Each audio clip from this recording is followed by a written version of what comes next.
యేసుక్రీస్తు నామంలో మీ అందరికీ నా హృదయపూర్వకమైన వందనాలు. దేవుడి దినమంతా మీకు తోడై ఉండి మిమ్మల్ని ఆశీర్వదించి కాపాడునుగాక.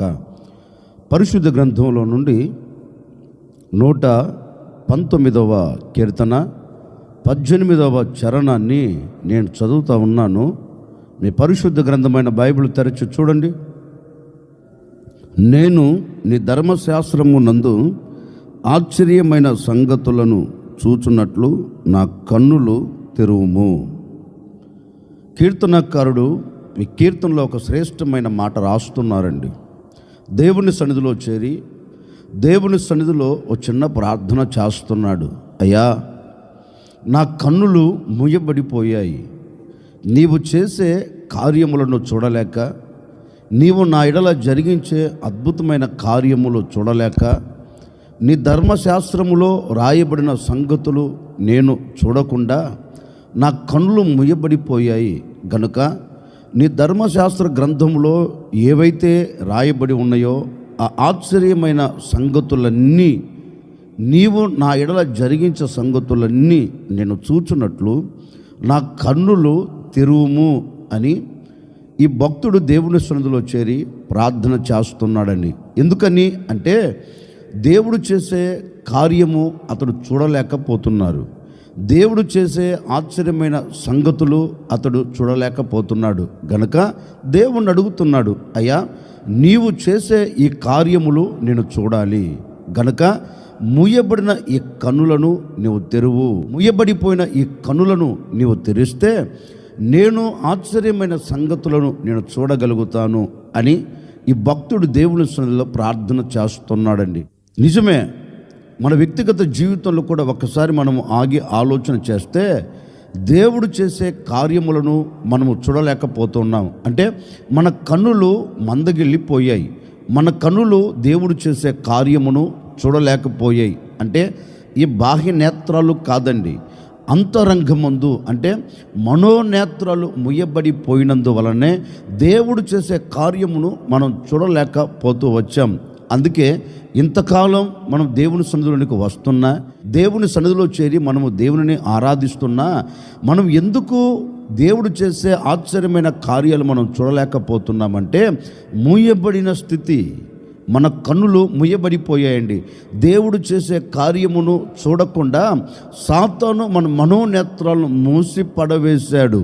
రోజు నీవు దేవుని సన్నిధిలో చేరి చేసుకోవలసిన ఓ చిన్న ప్రార్థన ఏంటంటే, అయ్యా, ఇంతకాలం గడిచిన దినాలన్నీ నీవు చేసే కార్యములు నేను చూడలేకపోతూ వచ్చానయ్యా.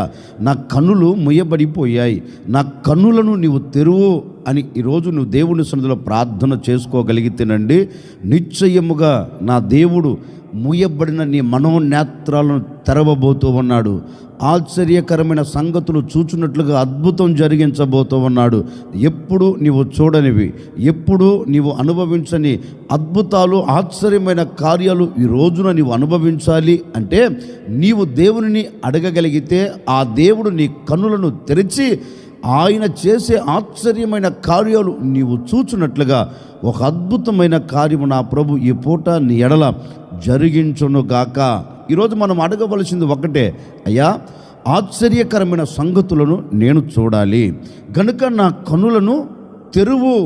మూయబడినవన్నీ తెరవబడినట్లుగా ఒక అద్భుతం నువ్వు జరిగించు అని దేవుడిని అడగగలిగితే ఆయన తప్పక ఈ కార్యం జరిగిస్తాడండి. అందుకే లేఖనములో కూడా ఓ చోట రాయబడిన మాట ఏంటంటే, దైవజనుడైన ఎలీషా ఓ పర్వతం మీద ఉన్నాడు. ఆ దైవజనునితో ఓ వ్యక్తి కూడా ఉన్నారండి ఆ పర్వతం మీద. ఆ వ్యక్తి దైవ సేవకుడు దగ్గరికి వెళ్ళి, ఎలీషా ప్రవక్త దగ్గరికి వెళ్ళి, ఎలీషా ప్రవక్తతో ఇతను అంటారు, అయ్యా, మన చుట్టూ సిరియనులు వచ్చారు. ఇప్పుడు వారి చేతుల్లోంచి మనం తప్పించబడలేం. ఇప్పుడు వారు మన పర్వతం చుట్టూ ముట్టేశారు.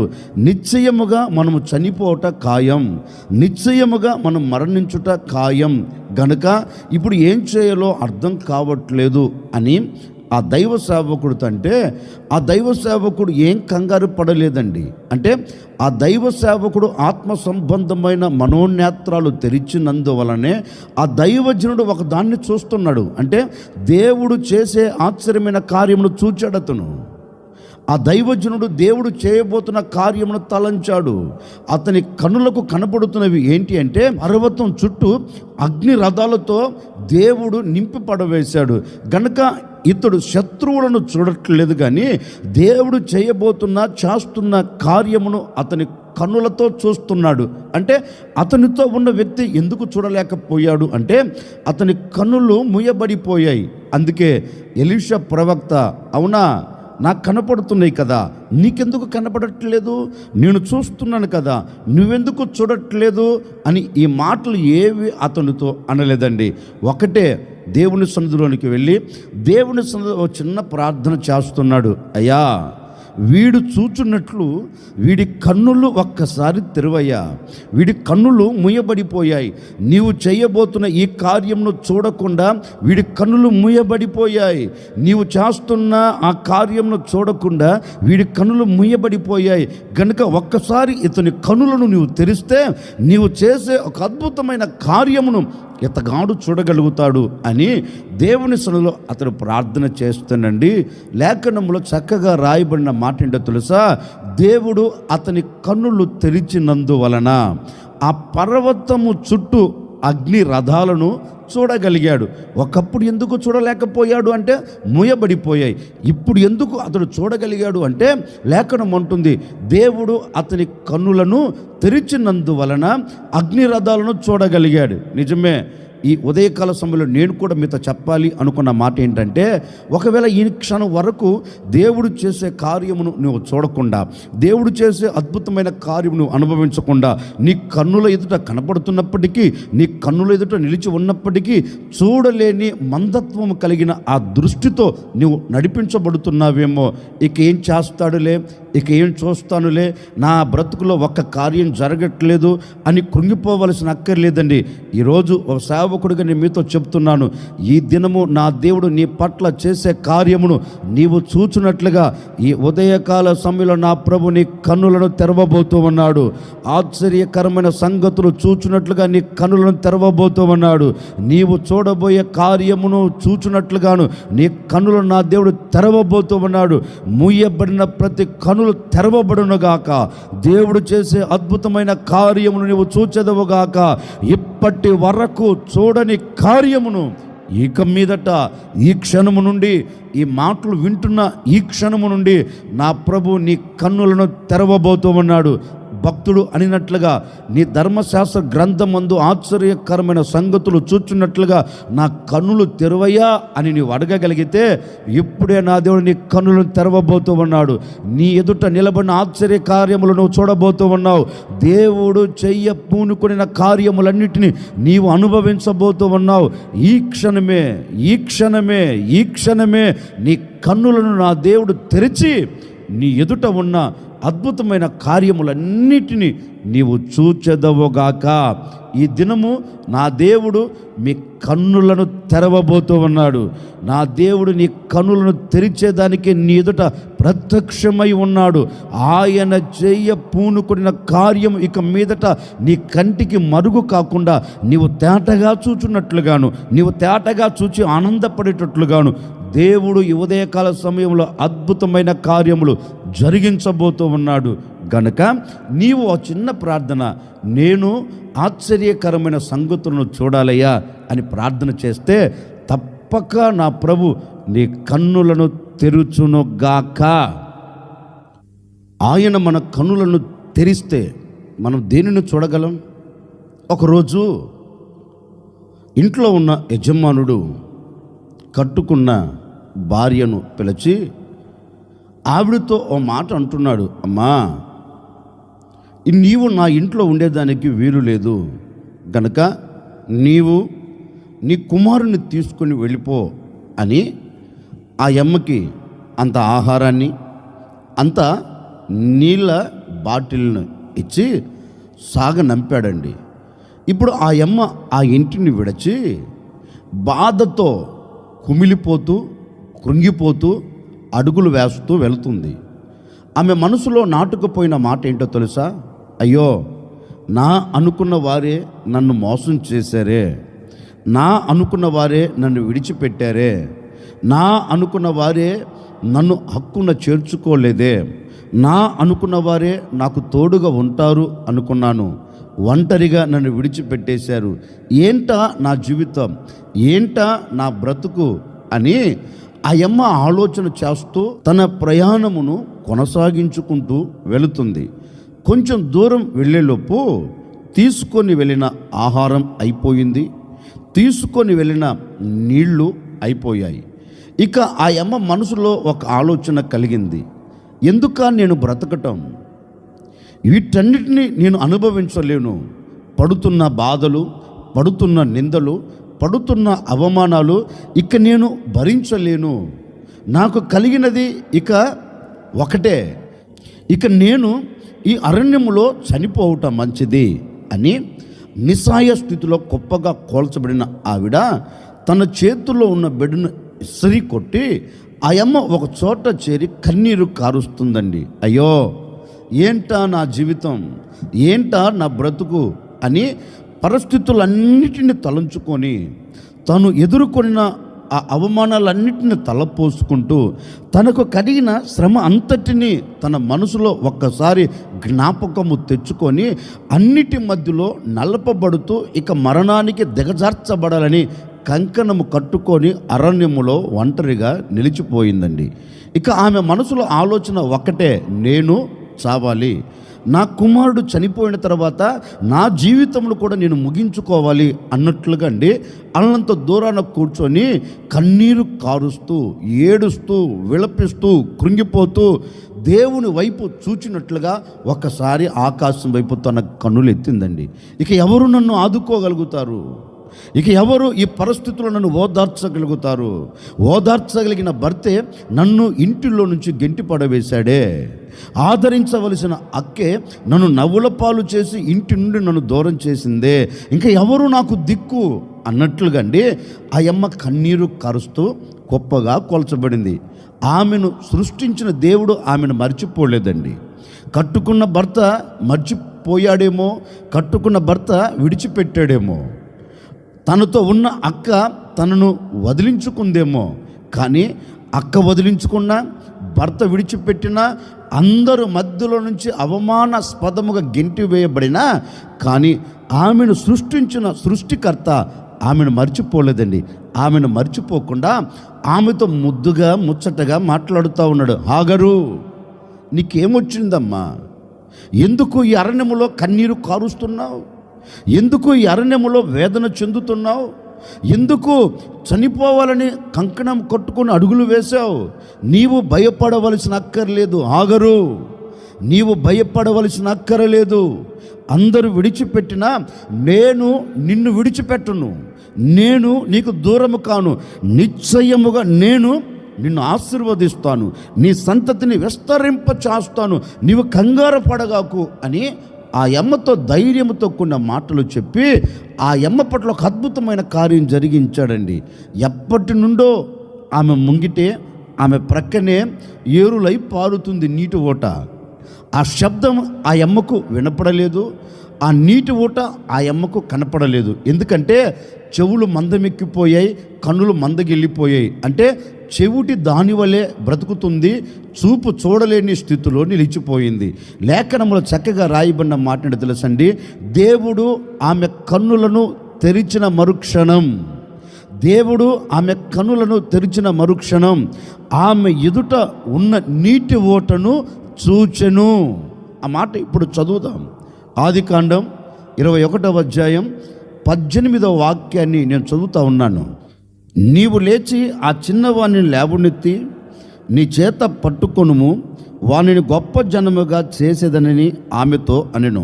మరియు దేవుడు ఆమె కన్నులు తెరిచినందున ఆమె నీళ్ళ ఊట చూచి వెళ్ళి ఆ తిత్తిని నీళ్ళతో నింపి చిన్నవానికి త్రాగనిచ్చెను. లేఖనం చక్కగా చెప్తున్న మాట ఏంటంటే, ఆమె అప్పటి వరకు నీటి ఊటను చూడలేదండి. అప్పటి వరకు ఆమె దాహము తీర్చబడక కన్నీళ్ళ మధ్యలో నిలిచిపోయి ఉంటే దేవుడు ఆమెకి ఏది అవసరమో ఆ సమయమున అది ఆమె ఎదుట కనపడినట్లుగా ఆమె కన్నులను దేవుడు తెరిచాడండి. అంటే దేవుడు ఆ చోట నీటి ఊటను ఉంచాడు, కానీ చూడలేని స్థితి. దేవుడు ఆమె ఎదుట నీళ్ళ ఊటను పెట్టాడు, కానీ ఆ నీళ్ళ ఊటను చూచి ఆమె దాహము తీర్చుకోలేని స్థితిలో కన్నులు మూయబడిపోయాయి. అందుకే దేవుడు ఆగరుతో అంటాడు, ఆగరు, నీ ఎదుట ఉన్న నీటి ఊట నీవు చూచినట్లుగా ఒక అద్భుతమైన కార్యము నేను జరిగించబోతూ ఉన్నాను అని ఆమె కన్నులను ముట్టగా, ఆమె కన్నులను తెరవగా ఆమె ఆ నీటి ఊటను చూచి తృప్తి పొందిందంటండి, దాహము తీర్చబడిందంటండి. అప్పటి వరకు ఏం కలిగింది? నిస్సహాయ స్థితి. అప్పటి వరకు ఏం కలిగింది? మరణ అవస్థలకు వెళ్ళాలని ఆలోచన. అప్పటి వరకు ఆమె ఎలా నడిపించబడుతుంది? ఇక లోకములోంచి నేను లోకాన్ని ముగించుకొని వెళ్ళిపోవాలని మనసులో ఒక తలంపు. కానీ దేవుడు ఆమెను విడిచిపెట్టకుండా ఆమె కన్నులు తెరిచినందున ఆమె దానిని చూడసాగింది. నిజమే కదండి, ఆగరు జీవితంలో కలిగినట్లుగా మన జీవితంలో ఎన్నో ఆటుపోట్లు కలుగుతూ వచ్చాయి. ఈ ఒక్కసారైనా దేవుడు నా పట్ల అద్భుతం చేస్తే బాగుండు, ఈ ఒక్కసారైనా దేవుడు నా పట్ల కార్యం చేస్తే బాగుండు, ఈ ఒక్కసారైనా ఆయన మేలు నా ఇళ్ళ జరిగిస్తే బాగుండు అనుకుంటున్నావు. కానీ ఆయన చెయ్యాలని ఆ కార్యములన్నీ ఎదుట పెట్టాడు, కానీ నీవే చూడలేని స్థితిలో ఉన్నావు. నీవే దానిని పొందుకొనని స్థితిలో నిలిచిపోయావు గనుకనే ఆ కార్యములో నువ్వు చూడలేకపోయావు. చూడకుండా పోయేదానికి ఏమైపోయిందంటే నీ కన్నులు, నీ మనోనేత్రాలు సాతాను మూసిపడవేశాడు. దేవుడు చేసే కార్యమును నీవు చూడకుండా, నీవు ఆ కార్యమును అనుభవించకుండా సాతాను మూసివేశాడు గనుకనే ఆ కార్యమును చూడలేకపోతూ వచ్చావు. ఈ ఉదయకాల సమయంలో ఓ సేవకుడిగా నేను మీతో చెప్తున్నాను, ఇప్పటి వరకు బాధపడ్డావో, ఇప్పటి వరకు అవమానకరంగా బ్రతికావో, ఇప్పటి వరకు నిందలు అనుభవిస్తూ వచ్చావో, ఇప్పటి వరకు సమస్యల సుడిగుండాలలో చుట్టబడిపోయి కృంగిపోయి కృషించిపోయి లేవలేక ఏ కార్యము జరగట్లేదని అట్లాగే పతనావస్థలకి వెళ్ళాలని నీవు కంకణము కట్టుకున్నావేమో, నీకే నా ప్రభు ఒక శుభవార్త చెప్తున్నారు. ఈ ఉదయకాల సమయంలో నా ప్రభు నీ కన్నులను తెరవబోతూ ఉన్నాడు. ఇప్పటి వరకు నీ ఎదుట నున్నవి నీవు చూడకుండా మూయబడిన కన్నులను నా దేవుడు తెరవబోతూ ఉన్నారు. నిశ్చయముగా నీ బ్రతుకునకు కావలసిన కార్యము నీవు చూచున్నట్లుగా, నీ కుటుంబానికి కావలసిన కార్యము నీవు చూచున్నట్లుగా, నీ పిల్లలకు కావలసిన కార్యము నీవు చూచున్నట్లుగా, నీ బ్రతుకుల్లో కలుగునట్లుగా ఒక అద్భుతమైన కార్యము నీవు చూచున్నట్లుగా నా దేవుడు ఈ ఉదయకాల సమయంలో మీ కన్నులను తెరవబోతూ ఉన్నాడు. ఆగరు కన్నులను తెరిచి ఆమె ఎదుట నీటి ఓటను పెట్టి ఆమె దాహము తీర్చినట్లుగాను నా దేవుడు ఈ ఉదయకాల సమయంలో నీ కన్నులను తెరిచి నీ కుటుంబానికి కావలసిన ప్రతి కార్యమును నీవు అనుభవించేటట్లుగా, నీవు చూచేటట్లుగా, నీవు పొందుకునేటట్లుగా దేవుడు అద్భుతమైన కార్యములు జరిగించబోతూ ఉన్నాడు. ఈ దినమే ఈ దినమే ఈ దినమే నా దేవుడు చేసే కార్యమును అనుభవించేదవుగాక, నీవు పొందుకునేదవుగాక. నిశ్చయముగా నా దేవుని సంకల్పం నీ కుటుంబం పట్ల నా దేవుడు నెరవేర్చి ఆనందకరంగాను ఆశీర్వాదకరంగాను ఈ దినమంతా నీవు సాగి వెళ్ళుదువుగాక. ఎక్కడా ఎప్పుడు నీ కన్నులు ముయ్యబడకుండా నా దేవుడు చేసే ఆశ్చర్యమైన కార్యాలు నీవు చూచున్నట్లుగా నా దేవుడు నీ కన్నులను తెరవబోతూ ఉన్నాడు.